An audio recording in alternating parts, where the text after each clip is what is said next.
지난 주일 저희들이 들은 복음 말씀을 혹시 기억하시나요?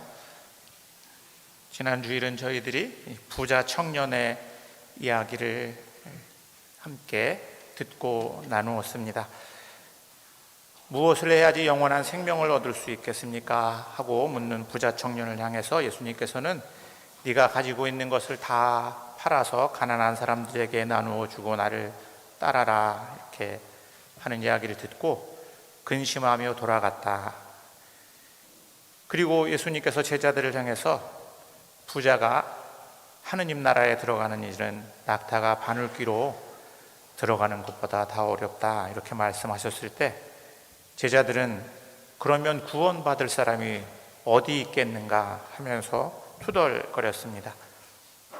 그리고 이어지는 본문에서 예수님께서는 다시 세 번째로 순환을 예고하십니다. 예수님께서 받으실 순환을 예고하시고 순환을 예고한 그 예수님과 함께 따라갔던 예수님을 따르는 제자들은 불안해하기 시작했다.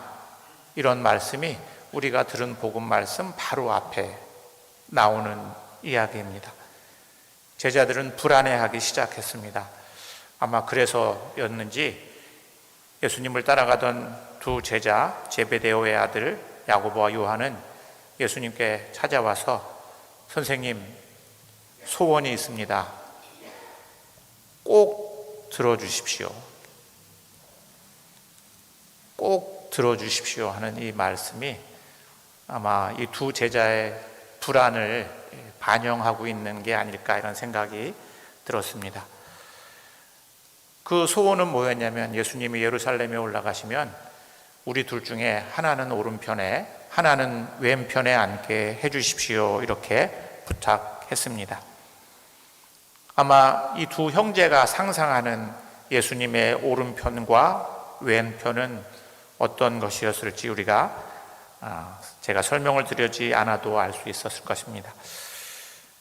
실제로 근데 예수님이 예루살렘에 올라가셔서 십자가에 달리셨을 때 예수님 오른편과 왼편에 달렸던 사람은 두 강도였다 이렇게 이야기합니다. 두 제자가 그 자리에 앉고 싶지는 않았을 것입니다. 이 두 제자는 예수님을 그렇게 오랫동안 따라다니고 있었지만 예수님을 이해할 수 없었습니다. 왜냐하면 예수님께서 과연 네가 내가 마실 잔을 마시고 내가 받을 세례를 너희도 받을 수 있겠느냐 이렇게 다시 물어봤을 때 두 제자는 예, 할 수 있습니다 이렇게 대답했기 때문입니다. 그런데 예수님을 이해하지 못했던 것은 이 두 제자만은 아니었습니다. 왜냐하면 그 장면을 보고 있었던 다른 제자들이 야고보와 요한이 예수님과 나누는 대화를 듣고 나서 화를 냈다. 나머지 제자들도 야고보와 요한처럼 예수님께서 예루살렘에 올라가면 예루살렘에 올라가서 내가 오른편이나 왼편에 앉아야지 하는 생각을 하고 있었기 때문에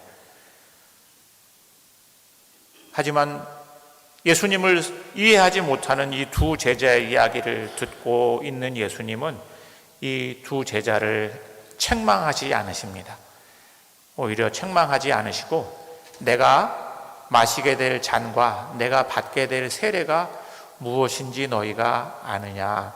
너희가 생각하는 그런 게 아니야 이렇게 말씀해 주십니다. 그리고 두 제자를 향해서 화를 내는 다른 나머지 제자들을 향해서도 다 불러 모아놓고 예수님께서 이제 너희들이 정말로 높은 사람이 되려고 하면 모든 사람의 종이 되어서 섬기는 사람이 되어야 한다 이렇게 가르치시고 있습니다. 하지만 이 이야기를 듣고 제자들은 정말 예수님을 이해했을까 이런 생각을 해봅니다. 아마 자녀를 둔 부모님들은 다 우리 아이가 좋은 대학에 가서 의사가 되거나 판사가 되거나 아니면 검사가 되거나 아니면 교수가 되거나 그죠? 아니면 국회의원이 되거나 시장이 되거나 그런 좀 높은 자리에 가서 있기를 원하시죠, 그죠? 여러분들 중에 그렇지 않은 사람이 있나요? 할 수 있으면 나도 그런 자리에 가고 싶어 하죠, 그죠? 다 우리 안에는 그런 높은 자리에 가고 싶은 마음이 있습니다. 그 자리에 가면 조금 더 안전하고 그 자리에 가면 조금 더 내가 편안하게 풍요롭게 살 수 있기 때문에 우리는 다 높은 자리를 가고 싶어 합니다. 그런 점에서 이 철없는 야고보와 요한, 또 두 제자를 보고 화를 내는 다른 제자들의 모습은 우리들의 모습과 크게 다르지 않은 것 같습니다. 매일 우리는 주일마다 와서 예수님의 말씀을 듣지만 실은 우리들 마음 깊은 곳에는 나는 그 길을 꼭 가고 싶진 않은데, 이런 마음이 우리 한편에 자리하고 있기 때문입니다.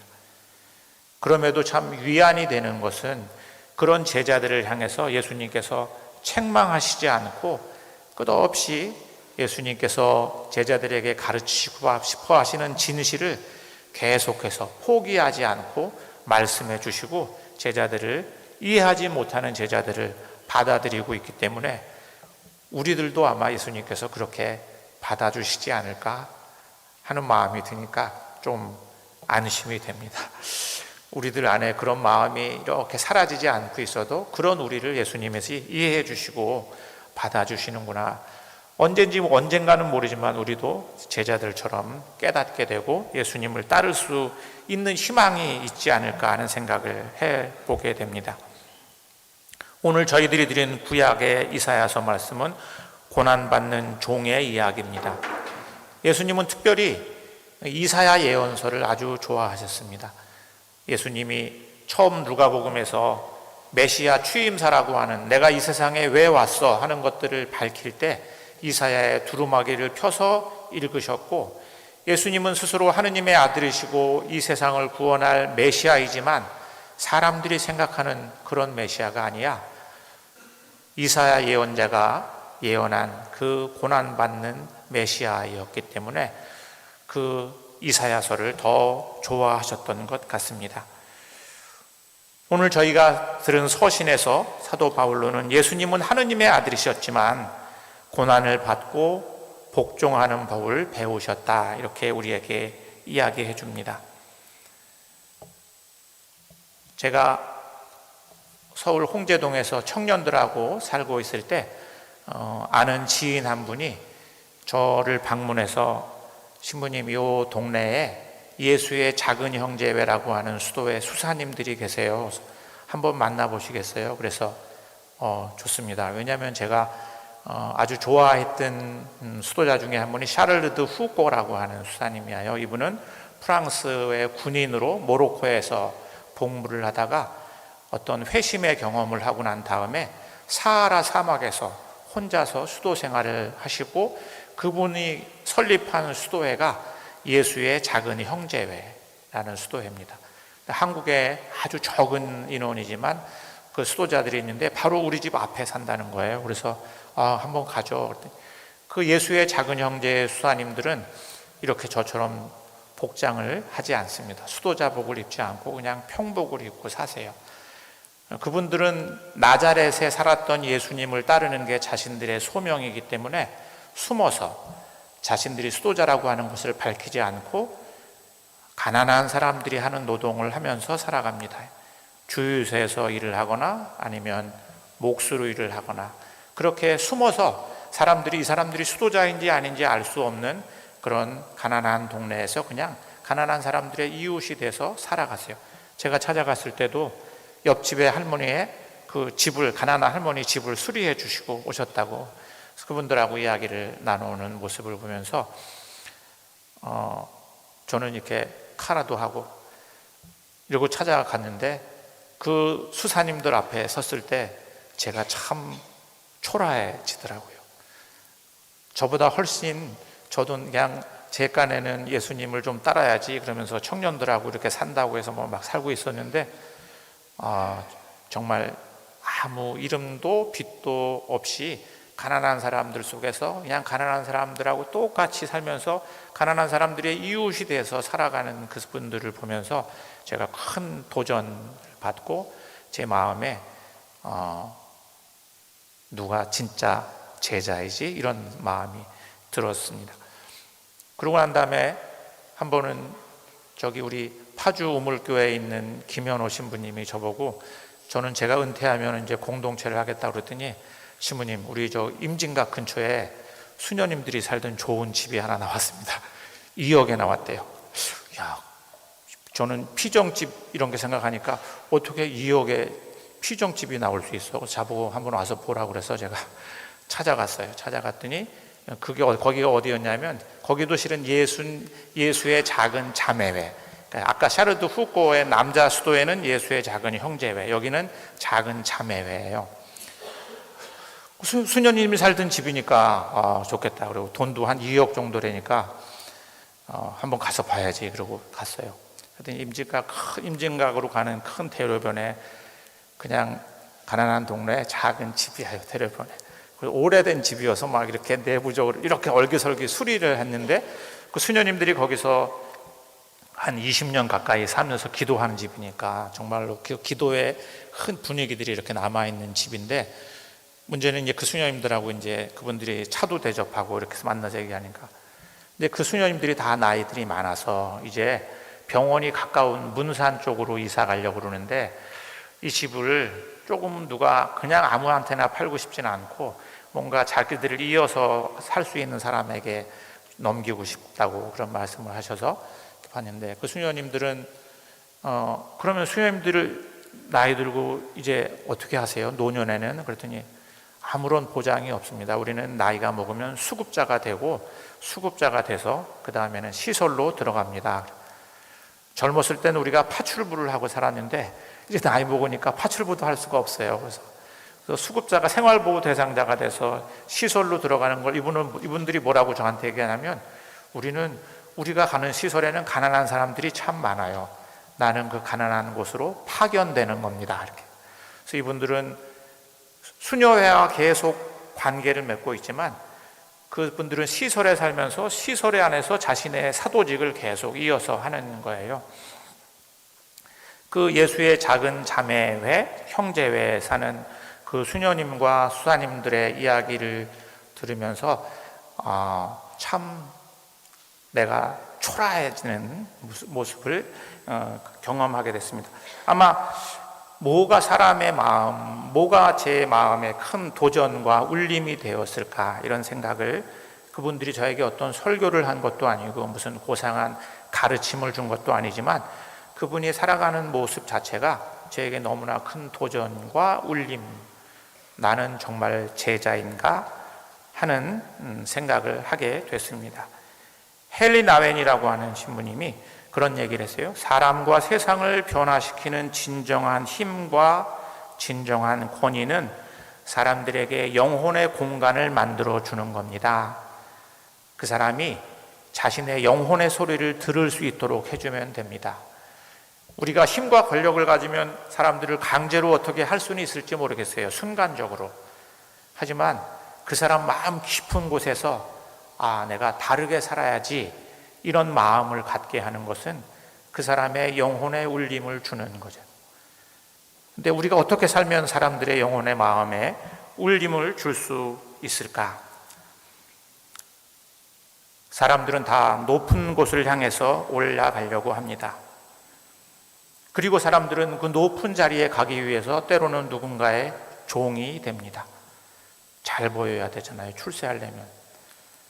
제가 보니까, 저도 조금 인생을 살면서 보니까 높은 사람한테 싫은 말 하는 사람들을 좋아하는 높은 사람이 많지 않다는 걸 나중에 알게 됐어요. 저는 철없이 제 마음에 있는 얘기를 이렇게 하고 저렇게 했는데 높은 사람들은 그런 바른 얘기를 좋아하지 않더라고요. 그러니까 실은 높은 자리에 가려면 우리는 때로는 누군가의 종이 되어야 할 때도 있습니다. 하지만 예수님께서는 누군가의 종이 아니라 모든 사람의 종이 되어야 한다, 이렇게 말씀하세요. 너희는 섬기는 사람이 돼야 되는데 누군가의 종이 아니라 모든 사람의 종이 되라. 모든 사람의 종은 누구죠? 그거는 하느님의 종이 되는 것입니다. 저는 개인적으로 수도자는 아니지만 금요일 날은 여기서 우리 다시서기 센터에 있는 노숙인들과 프로그램을 하면서 저는 가끔씩 이렇게 아까 제가 예수의 작은 형제회 또 자매회에 대한 얘기를 했지만 그분들은 그래도 수도자니까 아마 더 그럴 거예요. 근데 수도자도 아니고 뭣도 아닌데 정말로 아주 가난한 사람들 속에서 너무너무 존경스러운 사람들, 마음에 자신의 어떤 사람으로서의 품위를 그대로 유지하면서 꼿꼿하게 살아가는 그런 가난한 사람들을 볼 때 저는 그분들 안에서 예수님을 봅니다. 그러니까 우리가 높은 사람이 될 수 있죠. 높은 사람이 되는 게 저는 결코 나쁜 일은 아니라고 생각합니다. 높은 사람이 되는 이유가 뭔가가 중요하죠. 높은 사람이 돼야 되는 이유는 섬기기 위한 것이다. 그렇게 오늘 예수님께서 우리에게 말씀해 주시고 있습니다. 조한 치스터라고 하는 미국의 베네딕트 수녀님이 그런 얘기를 했어요. 우리가 교회 간다고 다 그리스도인이 되는 거 아닙니다. 이렇게. 여러분들, 우리가 차고에 서 있으면 차가 됩니까?